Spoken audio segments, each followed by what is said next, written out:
Hello, and welcome to this presentation on medications, bolus insulin, and hypoglycemia. I want to thank Novo Nordisk for sponsoring this event.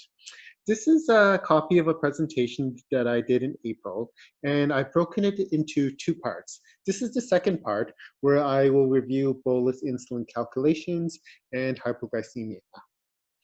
This is my disclosure slide. As you can see, I've worked with a number of pharma companies, probably all the ones related to diabetes. And these are objectives for this presentation. So I want to review insulin adjustments, focusing on basal insulin. I want to do some insulin calculation work, such as insulin sensitivity factor or insulin carb ratio. And I want to review hypoglycemia. So first, I want to talk about postprandial sugars. Insulin secretion from a healthy pancreas is done in a biphasic pattern, meaning there's two phases. There's a sharp burst in the first few minutes, and then a longer sustained burst afterwards. People with type 2 diabetes lose that first short burst, and people with type 1 diabetes don't have any insulin production at all. And that's really important because insulin suppresses glucagon, which is a counter-regulatory hormone. So without insulin suppressing alpha cell secretion of glucagon, glucagon can cause excessive glucagon secretion, can lead to higher sugars. So here's a diagram of that. Oh, I got a fancy transition here. So the blue line is NGT, or normal glucose tolerance, and the red line is type 2 diabetes. So in this research study, both subjects consumed a glucose solution at 0 minutes, and then they measured the amount of insulin their pancreases secreted. So as you can see in the blue line, there's a sharp burst. That's the first phase of insulin secretion. And then there's a slower sustained burst that happens for hours afterwards. And that's the second phase of insulin secretion. In the red line, the type 2 diabetes line, you can see that that first phase is blunted, and there's a shorter and less intense secondary phase where it's not secreting as much insulin. So usually with type 2 diabetes, you lose that first phase of insulin soon in the disease, and then eventually down the road, you lose almost all of your insulin secretion. And I guess with this diagram, you can even put a type 1 diabetes line in there, and it'd just be a flat line at the bottom of the graph. There'd be zero endogenous insulin production. So this is an important slide because I think by understanding how insulin works, you can figure out questions using your understanding instead of having to memorize everything. Because as you know, there's lots of stuff in the guidelines and there's lots of stuff to memorize for the exam. So the more you understand, I think the better off you'll be. So you can manipulate how fast or how slow insulin works by changing around how fast or slow it disassociates into monomers. As you can see, insulin forms stable hexamers, and it can slowly dissociate into monomers. Monomers are the active component of insulin, not hexamers. Monomers most efficiently pass through the capillary barrier to interact with insulin receptors, while hexamers are really, really slow to do that. So by altering the insulin around, making it break up faster, you can make a faster insulin. And that affects things like absorption and absorption rates and things like that. And so this is insulin aspart, and insulin aspart is already modified from regular insulin to break apart faster. In addition, for Phe-asp insulin, they've added niacinamide and L-arginine to even speed that up faster. So insulin Phe-asp is a very fast-acting insulin, very rapid-acting insulin. Okay, so sometimes it requires some convincing for people to make the jump from basal insulin to bolus insulin, and then I can understand that. You know, I eat out a lot, and it would be kind of embarrassing to have to pull out an injection pen in front of all my friends or in front of strangers and having to inject myself. Or like as soon as the food comes, I have to, oh, excuse me, I have to go to the washroom. And then when dessert comes, oh, excuse me, I have to go to the washroom to inject insulin. So I can understand why it's a difficult barrier for patients. Also, this one's more meal dependent, whereas, it's more discreet when you can take basal insulin just in the morning when you wake up or right before you go to bed. So there's a couple reasons for that, and we're going to look at some patients' blood glucose logs and kind of show why that's important. Yeah. Okay. And it's also probably good in practical terms in real life, probably to have a kind of like a spiel on convincing people to go on bolus insulin. For me, I just talk about how, your pancreas is a normal pancreas is supposed to make a whole bunch of extra insulin when you eat food, and that keeps the sugar from the food down in your blood. And unfortunately, Mr. Smith, or Mr. Bob, your pancreas has required too much. It's not making that extra bolus. That's why your sugars are really jumping up really high after you eat. And I know that you don't want 2 injections, but with the second injection, it can really lower that spike. And then it might even lead to us using less basal insulin for you down the road. And generally, I start patients on one bolus injection per day. I don't start them up on 3.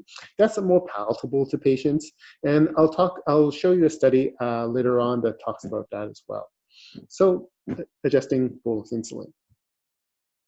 Okay, so here's the sample question, and if you want, you can just pause here. But I'm just going to show you the answer right now, which is E. So let's go for the answers. Let's see why we can't use the other answers. So he's already on actually a pretty big dose of Levemir. 150 units is pretty large. Probably my biggest person is 400 of like Toujeo or something like that. So, there is no maximum of insulin. But still 150 is quite a bit. Usually people require the average amount that according to the guidelines, is about 50 to 60 of basal insulin for people to control their diabetes. So as you can see, this guy is quite insulin resistant.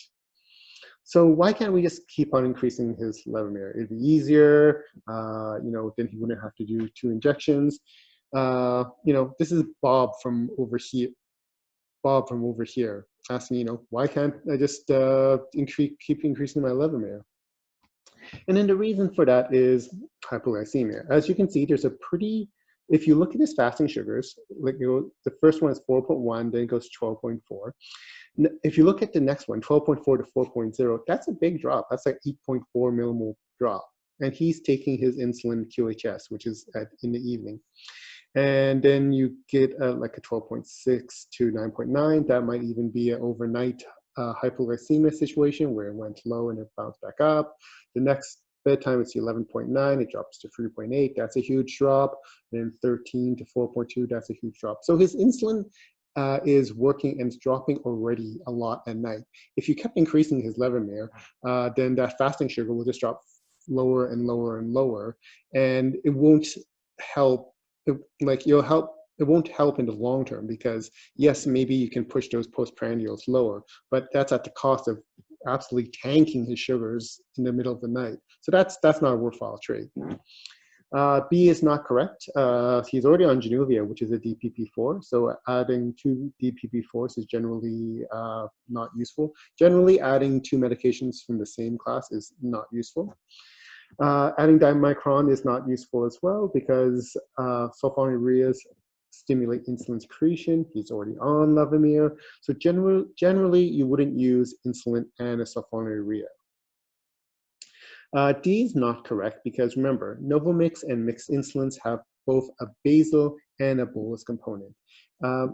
There's almost I can't think of any situation where you would be on 2 basal insulins. So you'd be on the Levemir basal insulin and the basal insulin part of the Novo mix with dinner. So that doesn't make sense. So that's wrong.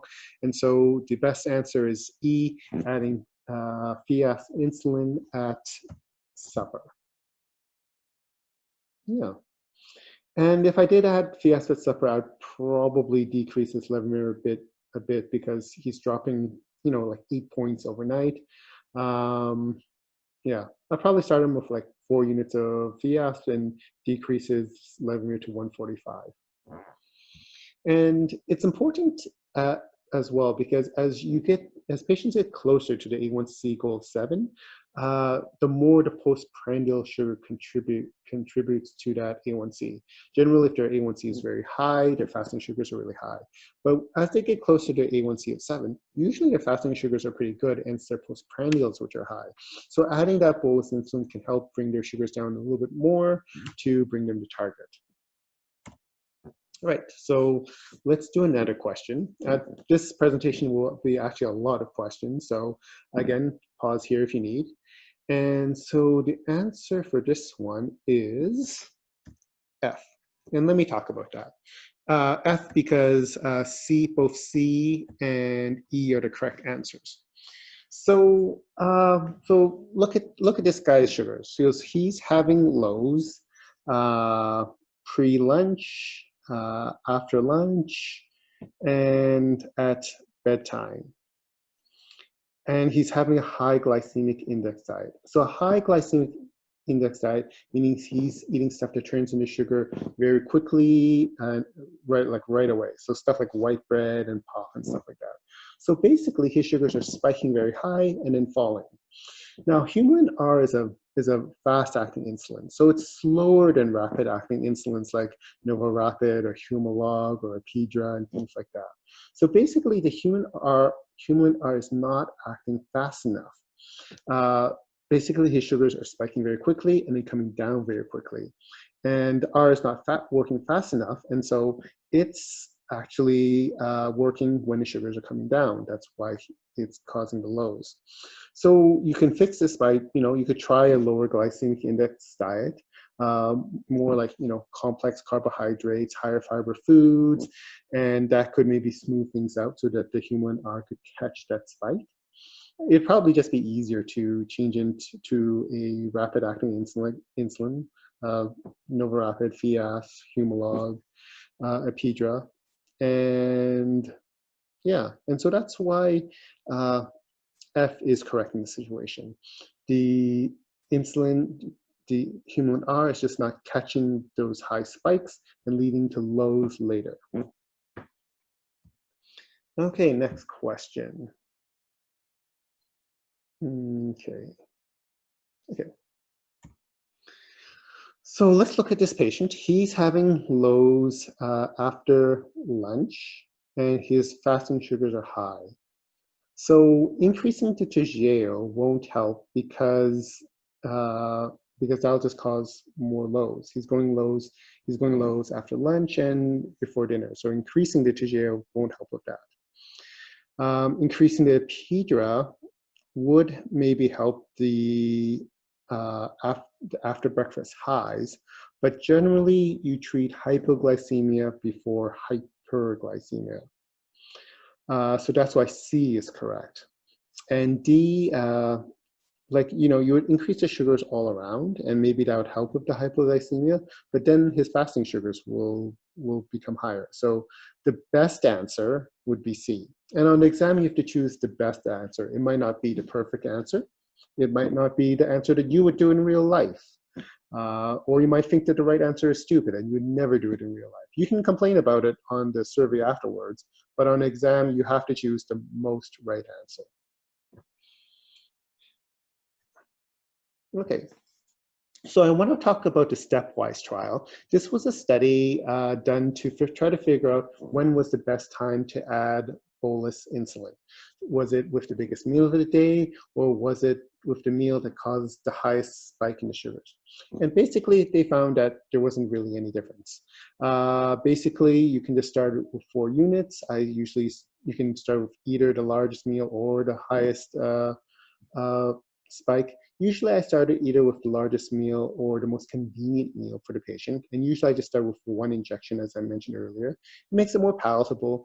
There was also some research that showed that people get the most benefit from the first bolus insulin start. You get the biggest A1C reduction. Then you get a little bit less with your second meal with bolus, and you get the least benefit from the third meal that you start with the bolus. So, starting with one injection, it's more palatable to patients, and you get the biggest bang for your buck. So generally, I just start people, when I start people on bolus insulin, I just start them on I just started at one meal of the day. Yeah. Okay, on to more questions. Okay, so the answer for this one, oopsies. Oh, I guess I didn't highlight these ones. So the answer for this one is A. You'd be titrating up his basal insulin. So if you look at this, his sugars are kind of reasonably stable throughout the day. There's no highs or no spikes that you can see. They're all typically high. And so for this one, the answer would be A. You just titrate up his basal insulin. So this is a little chart that you can use to determine what column to look for when adjusting insulin. This is just a summary of Appendix 5 in the 2018 Diabetes Canada guidelines. And so in general, if your fasting sugars are high, usually you'd be increasing your basal insulin, assuming that there's no nocturnal hypoglycemia. Okay, here's the second question. Just pause here if you don't want to know the answer. But the answer for this one is B. A is wrong because if you increase the basal insulin further, you'll start having lows before breakfast or at his fasting sugars. If you look at his numbers, they're already pretty low in the morning. So increasing the basal insulin is not the best answer for this one. B is the correct one because by increasing the bolus insulin breakfast, you would lower the before lunch sugars, and that would probably keep on throughout the day and keep his sugars more stable throughout the rest of the day. C is incorrect because his sugars are not spiking at lunch. Like if you look at Monday, his after meal sugar is 8.8, and then it drops to 7.9. Same, and then look at Tuesday. Before lunch it was 10.2, and then before dinner was 8.1. So his dose of bolus at lunch is okay already. Same thing with dinner. Their doses are okay. So by far and large, B is the best answer. Again, this is just a little cheat sheet to remind you that the before meal sugars of the columns there reflect the bolus insulin of the meal prior. Same thing with the 2-hour post-prandial sugars. It reflects the meal prior, and the target is generally 5 to 10. And if they're on premixed insulin, the bolus portion is just the same as the bolus insulin. So you're looking at the before lunch and bedtime readings, because usually mixed insulin bolus is given at breakfast and dinner. And then for the basal portion, you're looking at before breakfast and before dinner. And you're looking at that at the before. So if their before breakfast sugar is high, then you're looking to increase their dinner insulin. Because the dinner insulin has the basal in it, and if their fasting sugar is high, you have to increase the dinner basal. And then same thing with breakfast. If their before dinner sugars are high, then what you're doing is you're increasing the dose at breakfast. Okay. So what to do with other agents? Usually when with bolus insulin, I usually still continue metformin. Insulin secretagogues like glyburide and glucanorm and stuff like that, diamicron, I usually discontinue that. Usually I just starting to discontinue those when I start basal insulin, to be honest. TZDs usually are discontinued. DPP-4s I usually keep on, GLPs ones I keep on, SGLT2s I keep on. All of those ones can kind of reduce the amount of insulin the patient needs. Same thing with metformin. And so patients always like it when they can use less insulin. If I can if they're on a really, really high dose of insulin, sometimes I'll add a GLP-1 and then they can use like a quarter as much or half as much. And they're very happy with that. And usually they lose a little bit of weight with that. First from the GLP and then from using less insulin. And same with the SGLT2. Sometimes I add that to reduce their insulin needs if their insulin usage is quite high. Okay, so let's look at insulin to carb ratios. Okay, so just pause here if you don't want to know the answer. I do have these highlighted. And so the answer for this one is A. So how do we get to there? Okay, so for a sandwich, there's 2 slices of bread. And you have to look at the nutrition facts, and each serving slice is 1 slice. So already you have to multiply everything by 2 because they're having 2 slices for a sandwich. You take the total carbs, and you subtract the fiber because fiber doesn't get digested and doesn't digest in the glucose. You just pass it out in the washroom. And so you subtract that from the total carb. So it's 15 minus 3, so 12 times 2 because they're having 2 slices of bread. So that's 24 divided by 5, that's their insulin to carb ratio. So they're taking 1 unit per every 5 grams of carbs. And generally, as a rule, you always round down because you want to avoid hypoglycemia. You would rather have patients a little bit high than a little bit low. And so the correct answer is A. Okay, and so how do we calculate the insulin to carb ratio? So there's 3 methods to do it. You can add up the basal and bolus insulin, and that would create the TDD, or total daily dose. And you take 500 divided by total daily dose. So for example, let's say I've got a patient on NovoRapid 20-20-20 and Lantus 40. So they have, you add that all up, 20, 20, 20, 40 is 100. That's their total daily dose. Take 500 divided by 100, and their insulin to carb ratio is 1 to 5. This formula, I don't, it gives me a general idea, but I don't use it exactly because I don't find it very, very accurate. This formula assumes that a person's eating 500 grams of carbohydrates per day.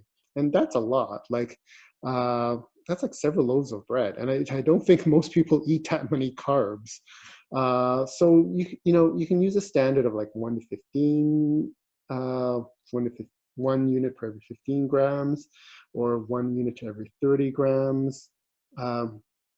If I think they're very insulin sensitive, I'll kind of use a 1 to 30. If I think they're less sensitive, I'll use a 1 to 15. And then you can always adjust it later.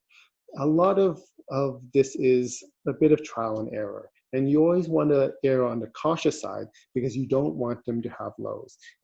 First of all, lows are very, very uncomfortable. Second, if they have lows, they're less likely to trust you. Like if I went to a dentist and he said, okay, do this, and it ended up and do this, dental procedure, and then I went home, did this dental procedure, and then it made me go low and I fell down a flight of stairs, I'm less likely to be going to that dentist. So, always be more cautious with be more cautious with your calculations. This is another method I found. It's called the weight method. And basically it assumes that as your weight goes up, you're more insulin resistant and you need more units of insulin per gram of carbohydrate that you consume. Generally, I don't use this method as well. I find it rather inaccurate. But these are just all, I just want to show you all the ways that it can be done. And this is the trial of error method. This is the way that I actually do it. And so for this one, you have to look at,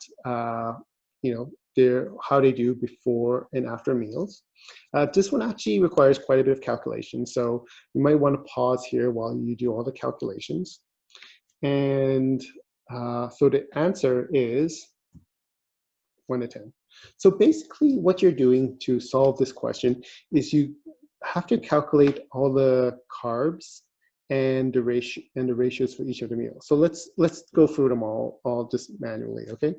So let's look at before breakfast to 2 hours afterwards. So you can see that, you know, from 6.8 to 12.3, you know, that's a big increase. Let's look at the ratio that was used.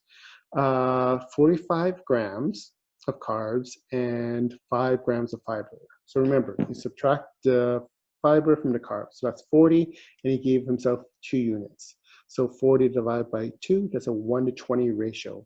But it didn't keep this patient's sugars under control. The 6.8 was you know, an okay fasting sugar, but it went to 12.3 afterwards. So higher than what we want it to be. So 1:20 is not enough. Let's look at the next meal. It went from 5.2 to 3.9. So what was the ratio that was used here? Soup and chips of 16. So 16 minus 1 divided by 3, that's 1:5. Because yeah, 1:5, but you know, that one reduced it too much and they went too low. So you can strike off A. A is incorrect because the 1:5 ratio body sugar is too low. Let's look at now supper. 62 minus 2 divided by 4, that's 1:15. But it didn't, again, it didn't keep his sugars under control. It went up, you know, quite a bit. Quite a bit. And so the 1:15 ratio is also not ideal. Then we go to the next day, the 7.9 and the 4.3. That went lower. You take 28 minus 3 is 25 divided by 5. That's 1:5. So again, you know, we want sugars being about the same if you're using the insulin to carb ratio. You can put in a correction factor to, you know, if they're high, you use a correction factor to bring it low.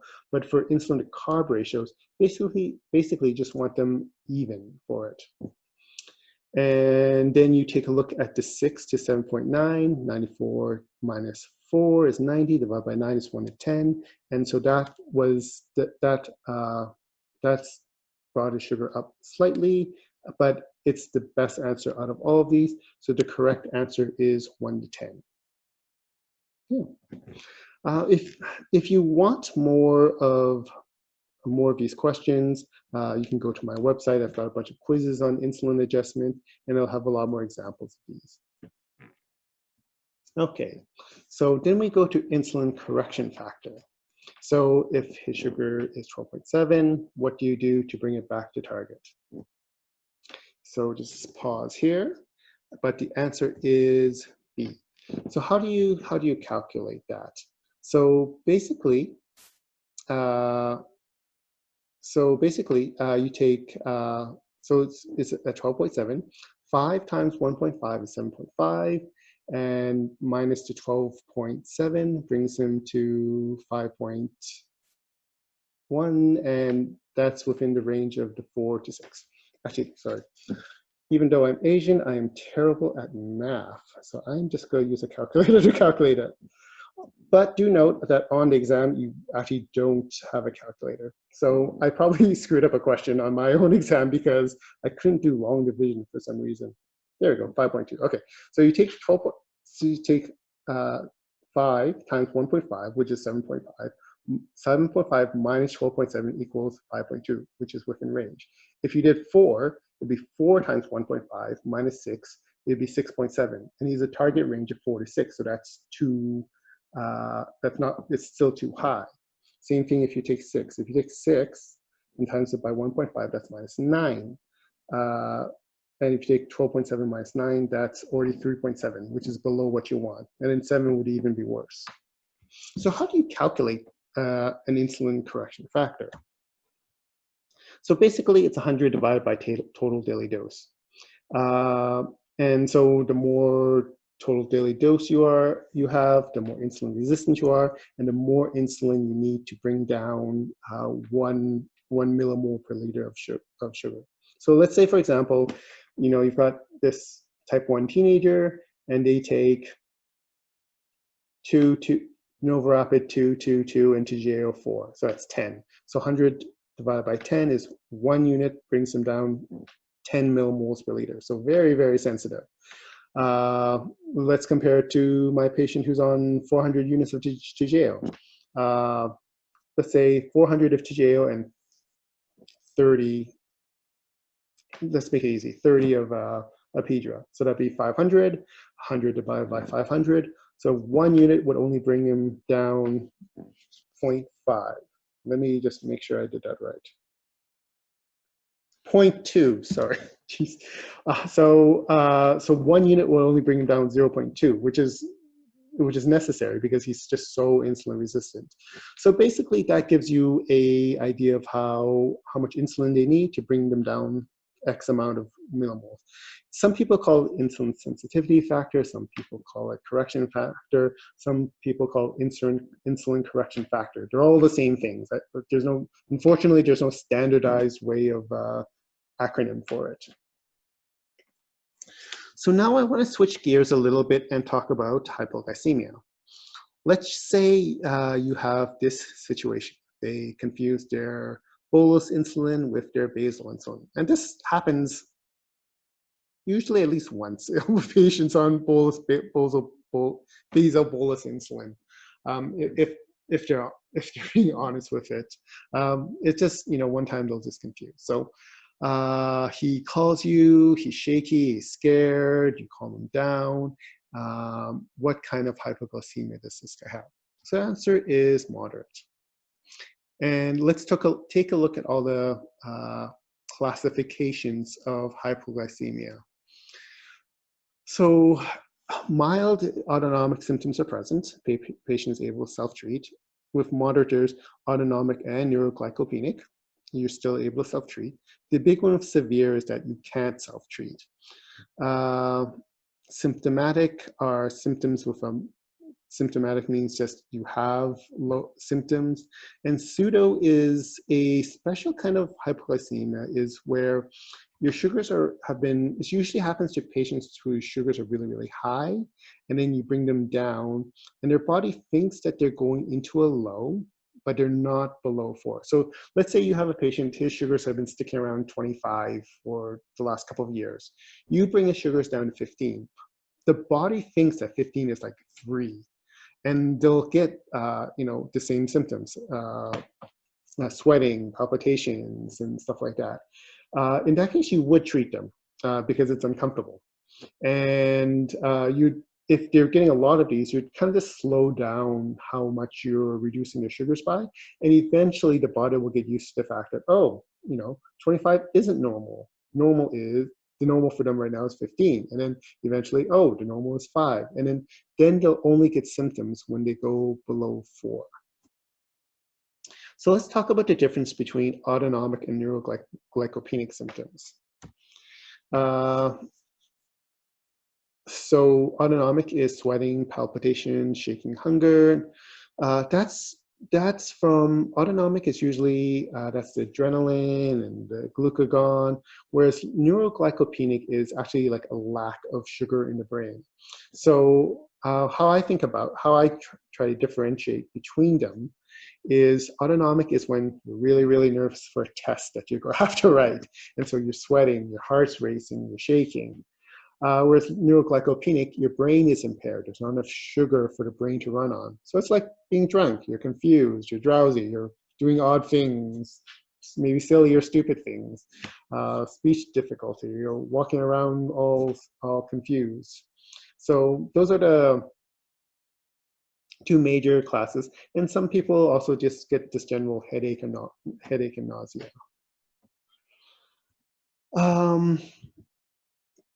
However, hypoglycemia does affect mood, affects cognition, visual function. That's why we have those special rules for drivers. Hypoglycemia can really impair a person's ability to drive. Okay. So you don't have to memorize this chart, but it's good that if you understand it, it helps you understand the role of counter-regulatory hormones, and then there's less to memorize, for example. So once hypoglycemia is picked up from the brain, it tells the pancreas to, okay, hey, our sugars are way too low already, stop making insulin from the beta cells. It tells alpha cells to, hey, our sugars are low, we need glucagon. Also goes to adrenal glands, increases cortisol and epinephrine. Those go to the various tissues like the liver. The liver is a big storage cell stored site of glycogen, starts breaking down that glycogen into glucose to bring the sugars up. Same thing to the muscle and fat. And then that relieves the low blood sugars, which relieves the symptoms of hypoglycemia. Okay.